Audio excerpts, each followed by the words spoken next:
Welcome to Connect Canyons, a podcast sponsored by Canyon School District. This is a show about what we teach, how we teach, and why. We get up close and personal with some of the people who make our schools great.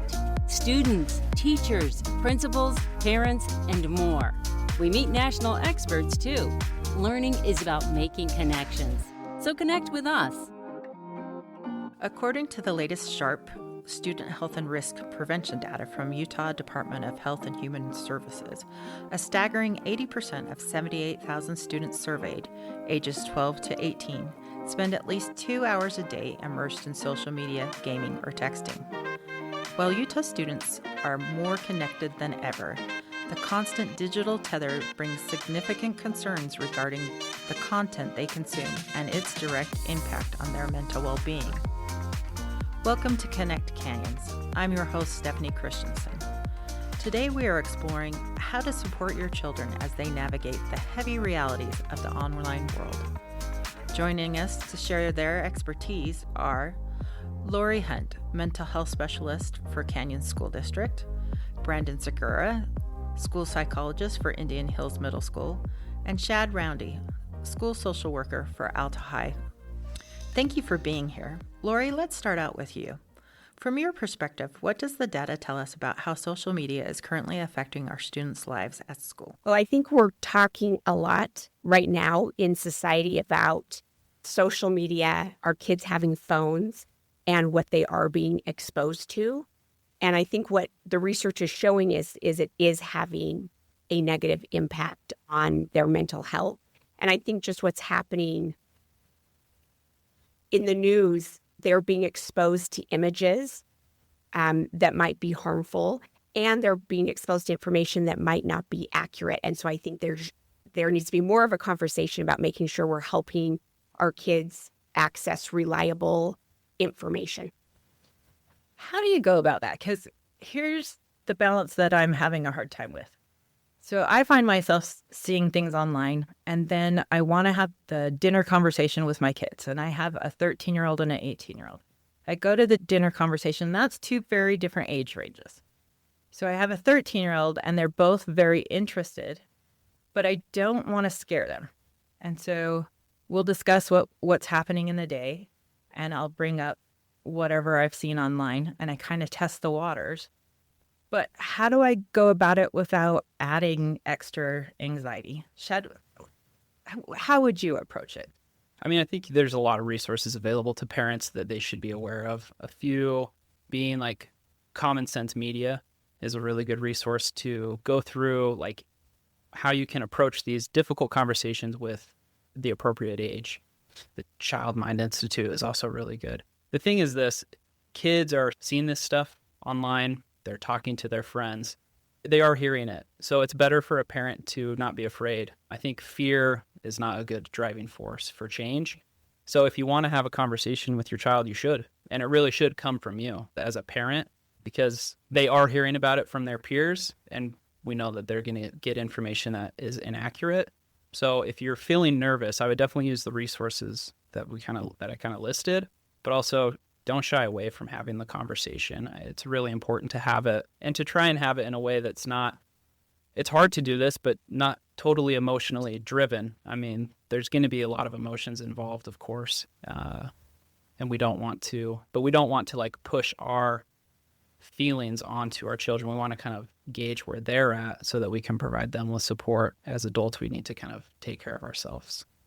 And I think also teaching them like critical thinking skills, trying to help them learn to approach some of the things that they're seeing in a way where maybe, for instance, they might recognize that like, oh, in general, social media has an algorithm and it tends to feed me.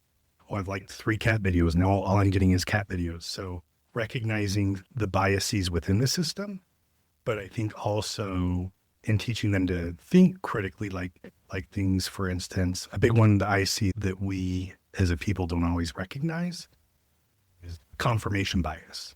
How we are already predisposed towards thinking about something is going to bias the way that we like interpret it and what we look for, what we remember. And then if there's more emotionally laden content, that's also going to come to mind more likely. teaching them those skills so they can, as they grow up as well, they can kind of start to evaluate information. I have 3 kids, and they've taught me about rage baiting. And I feel like sometimes they are living in an experience that we might be unfamiliar with. And I think as we learn about what it feels like to them or what it looks like to them, we can help them navigate those waters as well. I was actually going to say I have a little bit of hope in that sense, and that my 18-year-old does call me out sometime and say, Mom, calm down. Did you double check that? Yes. And I'm always like, well, yeah, I did check that. And that is fact-based. And he's like, but did you check that from the other side? Are you sure that you're getting an even representation? I'm like, yeah, I did. And he's always telling me that the algorithm's leading me towards. And I'm like, okay, you're right. I need to calm down. The thing that concerns me the most is when I was a kid, just recently, we had the anniversary of Challenger explosion. That's how old I am. I remember that. Yeah. I remember being in the classroom and did they roll in like a big TV on, that's back in the day when they had the TVs on the cards? Yeah. I remember being there with the teacher and watching it, and it was like, oh, at first you didn't know it was a bad thing. It was like, oh, and then you realize what had happened. But it didn't get played on loop. Mm-hmm. When bad things have happened in the past, like 9/11, when we originally saw the images, it didn't get played on loop. Now, the images that have come out recently, this is a 24/7. Things are happening on loop for our kids, and they're really traumatic. And I worry about our children being desensitized to the violence and horrible things that are happening all over the world. How deal with that? How do we step back and help our kids step away from those things and even step away from those conversations, even knowing it's important that we're aware of, but like deal with, there's some really traumatic things that they've seen. And it's almost naive to think that they haven't seen images or talked about those images. How do we approach that? And sometimes even unintentionally, I think in our homes, we have the news on all the time. And so they are, I feel like even elementary aged kids, even though they don't have a phone maybe, and we think they're not being exposed, they are, because they're hearing us have conversations, and they could be hearing the news in the background or seeing images. And what I like is the World Health Organization every year puts out a World Mental Health campaign of something they want to focus on. And this year it was mental health in emergencies and crisis. And one of the factors that they focused on was learning to manage our media. And I think that that's across the board, regardless of our age. We need to learn how to do that. And I think the goal isn't that we're putting our head in the ground and saying, well, my solution is just not to watch any information. I think it's to learn how to limit our information. And if we're noticing that we're particularly stressed over certain events, or that there's things happening that feel really alarming and we're not coping as well, we might want to reduce our exposure to 30 to 60 minutes a day. And again, we want to make sure when we're accessing, we're getting reliable sources. And that might be on the phone, but that might not be on our phone. And then I think checking in with other people live also helps us process what we're seeing so that we're not getting kind of stuck. Yeah, and I mean, obviously Lori said a lot of great things that I agree with. And I think it's good to point out that I think it is naive to say, oh, that my child hasn't seen this. Just a quick example, I have a 7th grade daughter, and she doesn't really have access to her own personal social media, anything. But at school in art class, another kid is showing another kid on their phone something really, pretty traumatic, and my daughter sees it. So that's a good example of like, we can't be naive to that, and we got to have those conversations and check in with our kids. And it's important, I work with high school students, and so they really want to be engaged in the world, and they're coming up with their own ideas, their own political ideologies. They challenge, anybody who works with teens, they know they challenge adults. And so there's going to be often times where they're going to challenge their own parents' political beliefs. And I don't think that's a bad thing. I think it's good for us to be challenged in that way. But I'm saying that because they also need help with balance. We know their brains aren't fully developing, and places where they're not developing is the ability to regulate their emotions well and to assess risks. And so as adults, we need to step in and kind of have those conversations, open conversations with them, but from a place of curiosity, not a place of dismissiveness or, trying to change their mind about something, but really help them to have a balanced approach. I had a conversation with a student yesterday. I oftentimes hear, oh, doom scrolling. And that's different for every kid. Doom scrolling can be that they just are scrolling and wasting time. And they're like, that doesn't feel good because nothing's happening. And others, doom scrolling, it's like, what's on their feed is pretty intense, and that can be difficult. And so approaching media with intentionality, what are we going to the media for? Because if we have unpredictable media use, then we are just going to be overly stressed. That's just the case. And our reactions to what's happening out in the world match what's happening in the world. We're all clearly upset with the violent images we're seeing. Around the world, it's extremely distressing and upsetting. And even in our own country, all the things that are happening. So our response matches what's happening. But if it's at too high of a level, there's nothing we can do. We have, anybody has a certain amount of emotional capacity. And if that's drawn from too much by seeing too much distressing content, well, then we're not very useful to our families, we're not very useful to our friends, and we're not useful to our community. And so the things we're upset about, we don't have the energy to try and change. So I think it's important for balance. I mean, that's the big thing. So as parents, one, you should show that you can do that yourself. When are you checking your media? Do you have a structured time? And do you have time at home where it's there's going to be no media on. There's no access to information. Playing on our game. Exactly. Certain areas that are just we don't have stuff on. But also encourage your teens to find ways to be active. Because if we have things that we're seeing and we feel like there's nothing we can do and feel powerless, then we can become apathetic. But there's always things we can do. We can donate to causes. We can sign petitions. We can join a community. We can peacefully protest. I mean, there's a lot of things that we can do that feels you're making a difference. Like you're making a difference, or that you're at least not just checking out. Because I think that's the fear. If we check out, nothing changes. But if we overuse, then we're so distraught that we can't do anything. And I know you're speaking active in the sense of making a difference. I do think, just when we're talking about mental health, I just want to throw in that piece of holistic approach to being more healthy. I think exercise, eating right, all those things come into play as well. And if we're not taking care of the other aspect of our mental health, I think that things like doom scrolling and too much time on there can have a greater negative impact on us, for sure.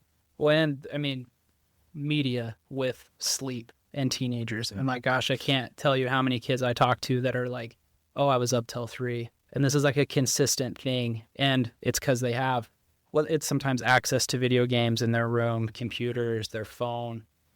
How on earth are you supposed to function on 3 to 4 hours of sleep? And you can't regulate your emotions. I can't regulate my emotions on that, not even close. And so this is the parent's responsibility to say, there are certain places where the media is turned off. Let these kids sleep. If you're staring and doom scrolling at night, your stress hormones are going up, and there's no chance you're going to be able to rest. The SHARP survey actually said that only 39.2% of kids are getting 8 hours or more of sleep. And that's a pretty grim statistic when you think that less than half are getting enough sleep. And those are things we can control as parents, that we have the ability to put limits in place to teach healthy habits across a lifetime, which is really what we want for all of our kids. And for parents of young children, I think it's start now. I think it's really difficult to go backwards and taper back when you've been a lot of free range. And then all of a sudden you're oh, we're putting all these limits. I mean, teenagers are really going to push back on that. And that can just be really difficult. So for parents of young children, and especially, even teens and young teenagers, middle school age, you have to make those changes now. You have to have structure. And there has to be places where it's we're done with media. This stuff is meant to capture our attention. And adults have a hard time with it. Children, it's nearly impossible. They can't regulate themselves and say, oh, I'm tired. I'm going to be done with this. This wants us to spend all of our time on it. That's what it's built for. And it's keeping us away from, I think, connecting with other people. And I think that's another problem we're seeing is people feel, I think especially in some of the political climate we're in, people are feeling very divided, and that's causing additional isolation. And so I think it's really important that we find opportunities to put our phones away and to connect live with people. When do you know if you need help as a parent? When do you know that your kid has crossed over and the doom scrolling has crossed into, we've got a serious problem and I need to reach out? Like, what are the signs that you need to be watching for? Because sometimes you can take the phone away. Older kids, it's harder. Like, once they get into teenage years, it's really hard to know all of their habits. And how do you know when you need extra help, and how do you go about getting that extra help? I mean, it might come earlier, but then if you are seeing signs of like hopelessness, helplessness, they're more withdrawn. Of course, you're like, oh, is this the beginning of something? Are they slightly depressed? So I think there's those more obvious. And then, of course, if they're reporting like how they're feeling, like if they're feeling really down about things, and it's like, oh, okay, let's look for some help. But I do think before that, even if they're not showing those symptoms, if it is like this sort of more like obsessiveness about it, to where it's like that is their life, it's like, oh, okay, we gotta pull that back a little bit. But obviously, I think it's important to have those conversations with our children about like, hey, how are you feeling about things? What's going on with you? Let's talk, and creating those, making that be a natural part of your, not day in, day out, but just your guys' lives, to where it doesn't feel awkward or odd if you go and like, hey, I'm worried about you. It seems like you haven't been wanting to spend as much time with the family or with your friends. What's going on? So creating those more open conversations, and so that it'll be natural. I'm always surprised, you guys probably see this as you're working with kids, how much kids will really tell us. When we ask in this kind of open way, I'm always surprised how much kids will really say out loud about what's really going. Yeah, they want to be heard, Even the kids who are struggling the most, they want to be heard probably the most. It's funny, though, because some of them, when they come and I'm talking to them, they're like, let's say it's even like suicide or something. They're feeling, having a little bit of SI.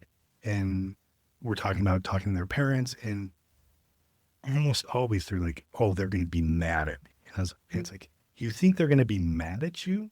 Mm-hmm. You don't think that they're, and it's just shocking to me that that's how they feel, that sometimes their parents are going to react to them feeling sad, depressed, is that their parents will be upset. Yeah. It's like, the few people in your life that like are going to love you the most are most likely your parents or siblings, or, of course, friends and others. So what would you recommend to parents to reiterate? Because I think we think as parents that we're telling our kids that we love them, but how do we reiterate to them on a regular basis that no matter what, we're your champions and we love you, and no matter what happens, we're there for you? I mean, because we feel like we're saying, feel like you're doing it, but if they're still thinking that in those hard times that we're going to be mad, how do we combat that? I think you have to, check yourself as an adult. How do you react when things are difficult? How do you react when you're upset with your child? How do you react when they've disappointed you? Their ability to really understand an adult's emotions, they generally jump to like conclusions like, oh, they'll be mad at me. Well, maybe because the parent is responding out of fear, right? And so we do that. So I think one, as an adult, try and really assess, like, how do I react to this? The other thing is, if you're like, oh, I tell them, well, keep telling them, keep showing them. I mean, I don't think there's any other, we all feel, oh, I've told them that I love them.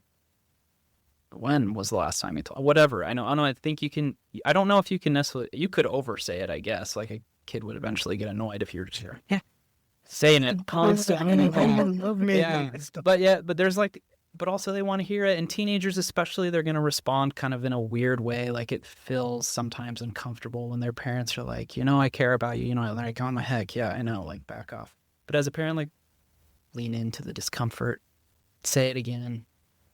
I'd be curious, even just a conversation, like, how do you know that I love you? What is it that I do? And hearing what it is that they report, just even when you're thinking about like adult relationships, it's like, everyone has their different love language and how is it that you show love to someone may not be the way that they see it as being. Does that make sense? Or it's like, oh, I prefer this or that, or when you sit down with me and help me with my homework, that means a lot to me. Or maybe they're like, that really bothers me, but when you do this is how, I really know that you care about me, and having those conversations. You're with students every day. We've talked about some really dark things. What are the hopeful things that you're seeing? I would say, like, for every generation, there's always been distressing content, right? I mean, there's always been difficult things that have been happening throughout every generation that we've had to face.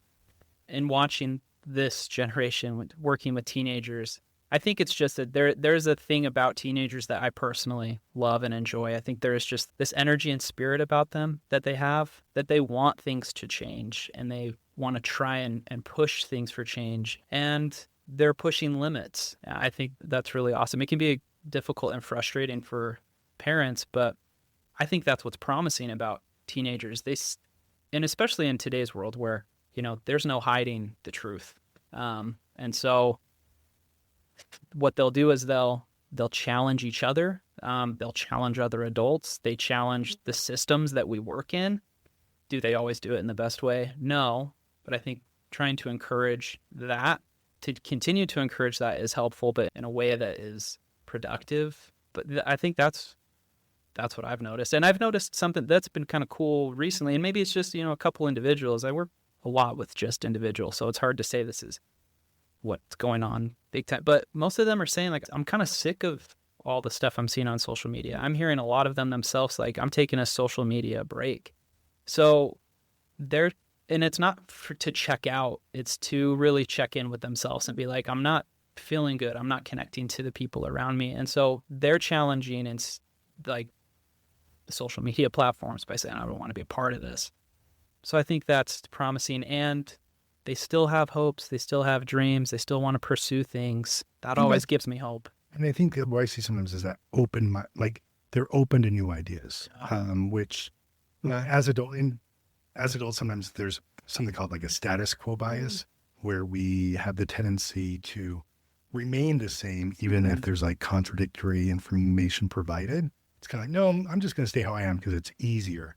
But I see with some